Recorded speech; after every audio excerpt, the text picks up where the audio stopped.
There's no reason justifiable enough for that. Amen. Can we think together?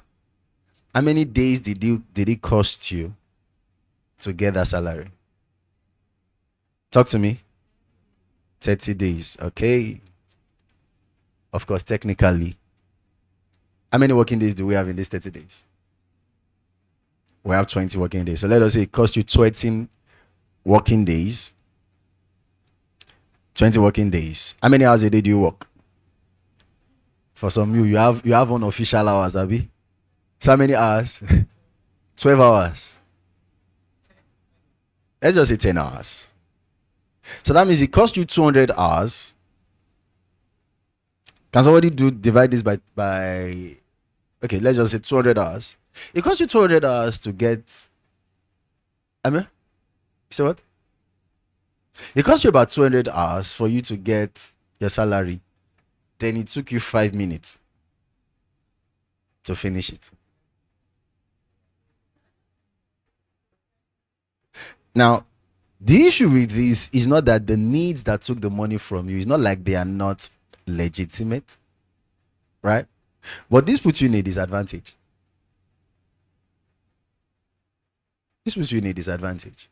And disadvantage that this puts you is that you're chasing everything. How many of you can dare to have money in your account and for 24 hours you don't touch it? You don't buy airtime, 24 hours, the full money. Thank the Lord. 2 days, 3 days, Lois, 1 week. Come and mentor me.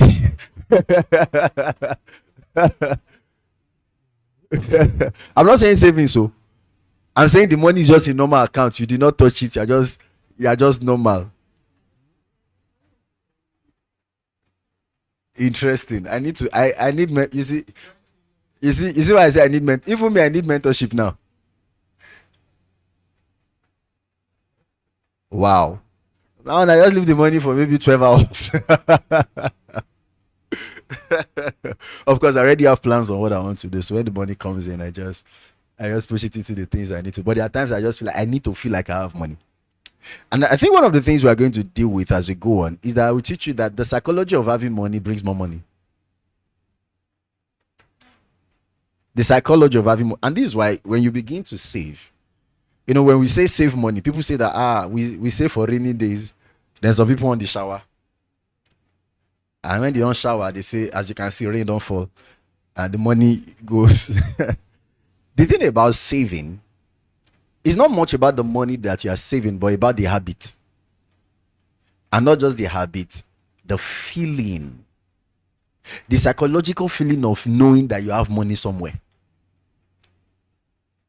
How many of you notice that when you are down financially, it is not much of the money, but the feeling that you don't have money?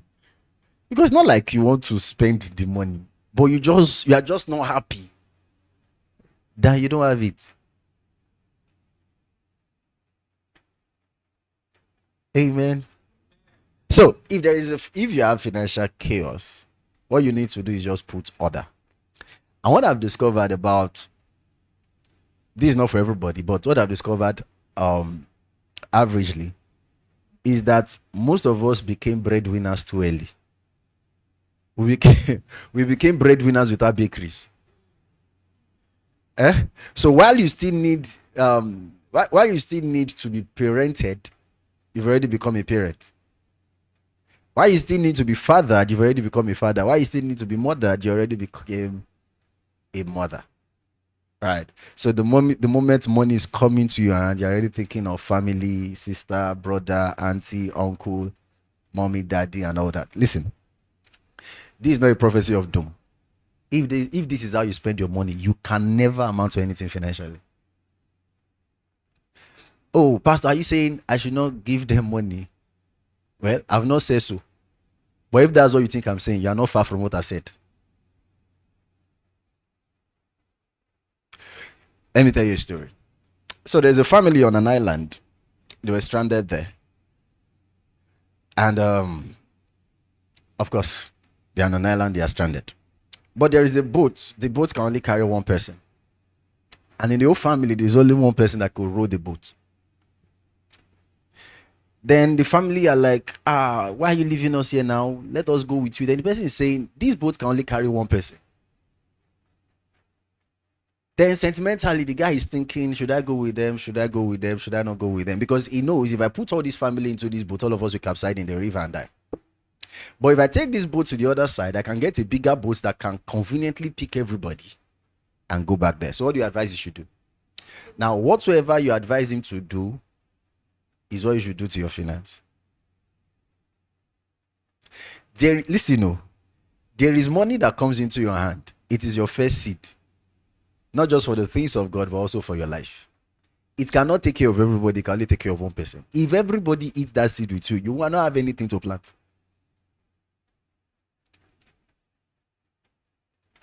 Amen. I remember one time my younger sister, she's our last born. I'm about how many years older than her now? Maybe 13 years older than her.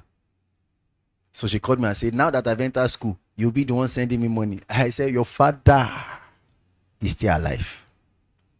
I'm not your father. I am your brother. Now, my father is retired. I know he's not working. But when they wanted to give birth to her, they didn't consult me.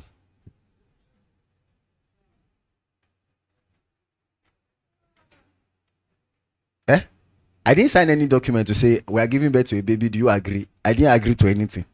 I just woke up one day, saw my mom with big tummy, and I realized I was having a sister. And yeah. So when you need money, call your father.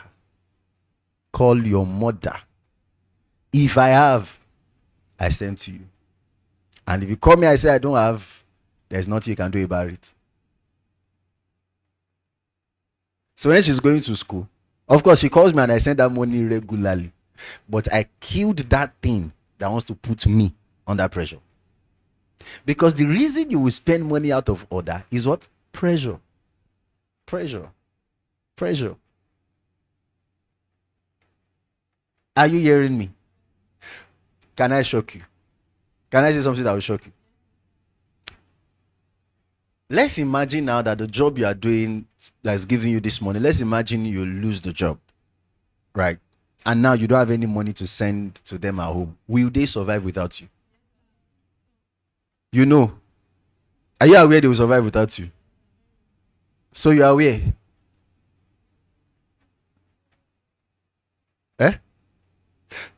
See, let me move on. Do you know that when you lose your job, you don't need to tell them that you've lost your job. They will not just call you again. It's like there is a spirit. Listen, I'm serious. It's like there is a spirit that informs them money don't enter. I'm not joking, no. Like it's as though the message of alert is entering all of his phone together. So as the alert is entering, it's also entering their phone. They are calling you. I'm serious. How many of you have noticed? Is it coincidental like that? How do they know? But you know what I've discovered? And I learned this the hard way too. Because there are some people I felt like without me, they can't parent. Without me, they can't do this. There's something happened that I didn't have money like I used to have again. I guess what? They've not called me for 6 years. So what does that mean for 6 years? They'll be paying rent. They'll be eating. They'll be going to school fees. They'll be doing whatever they'll be doing with their life. But the moment money comes again, guess what? They'll call you back and say, don't forget me. Oh, I want pay rent. Go pay and the way you they pay them before. Wait till you they do they pay before. Go back, go they do them. And you guys get my point here. I said that to say that what you are trying to do with your financial capacity now is not designed for this financial capacity. What this financial capacity you have now is designed for you to grow. Not for you to buy new shirt or new trouser. If it's something that is necessary, then you can. Do you get? Do you understand? But if it's not necessary, then you can. But this is where you need to use money to learn skills, build portfolios, take courses. Do you get my point? Like do things that will enhance your earning. Think about it. Is it easier to give somebody 20,000 from 100,000, or to give somebody the same 20,000 from 500,000?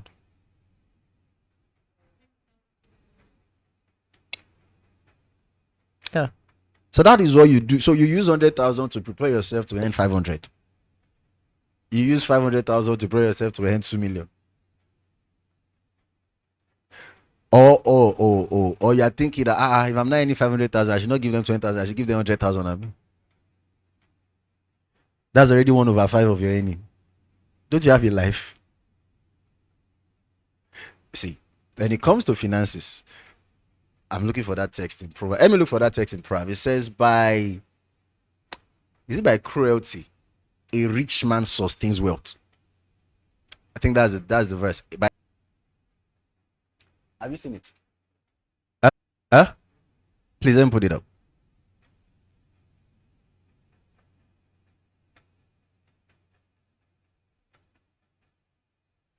Because I've also discovered that sometimes the way we help people also helps them to be responsible. Do you understand? Yeah. Where they begin to feel like, oh, we have an uncle, we have a brother, we have a sister. Doesn't matter what we do, money will come. And it's not fair on you. Only for you to see your sister, the sister you are sending money to, she's using iPhone 13.